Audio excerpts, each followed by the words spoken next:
જી sir. હું કાર્યપાલક ઇજનેર જામનગર શહેર વિભાગીય 2 પીસી પટેલ આજરોજ સવારે 4 વાગ્યાના ગાળે અજાણ્યા ટ્રક ચાલક દ્વારા 11 kV ગોરધન પર જેજીવાય કે જેની અંદર અમારે એરપોર્ટ ઓથોરિટીનું આઈસી કનેક્શન આવેલ છે, જે હાલ અત્યારે બંધ સ્થિતિમાં છે.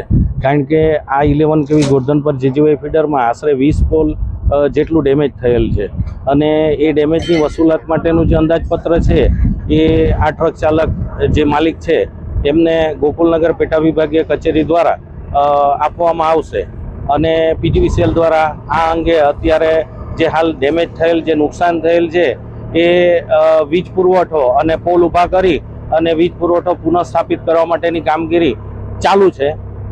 આગળની કાર્યવાહી પીજીવીસીએલના પ્રવૃત્તિમાં નિયમાનુસાર કરવામાં આવશે.